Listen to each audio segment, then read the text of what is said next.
Imagine a kid with magical powers who can throw a tantrum and instantly make a toy appear whenever he wants.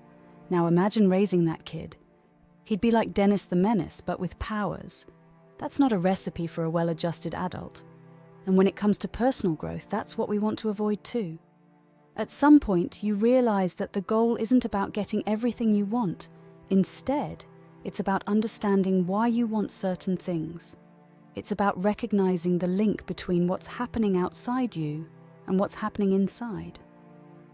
Once you do that, you start seeing that true growth isn't about always getting what you desire or running from what you don't. When you notice a strong urge to chase something, to hold on to it tightly, it becomes clear that this is pulling you out of a place of awareness. It's stopping you from being present in a higher, more conscious state, because you're wrapped up in your own attachments. There's nothing wrong with this.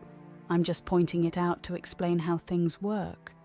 But to grow spiritually, you have to understand what's going on inside you and start using it to move forward. Yes, of course, you have desires, fears, things you're drawn to, and things you avoid. That's human nature. But while you're living in that reactive space, you're keeping yourself from fully understanding the divine. That's the heart of it. You have to die to those reactions and attachments to be reborn with fresh awareness. So what does that mean in everyday life?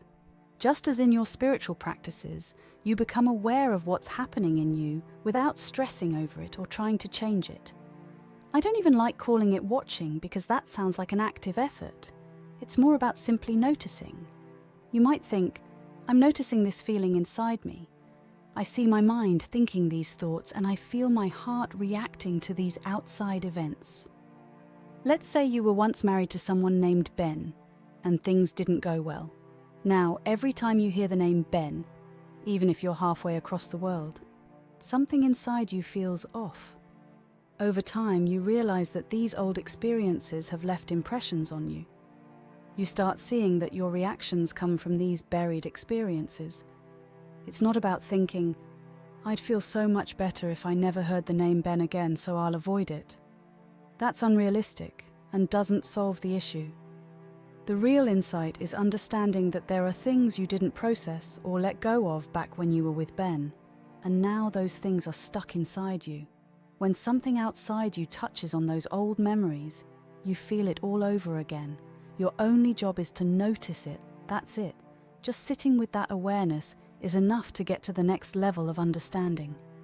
Once you're noticing the connections between what's outside and what's stored inside from past experiences, you're starting to dig deep. The outside only has power over you because of those things stored inside.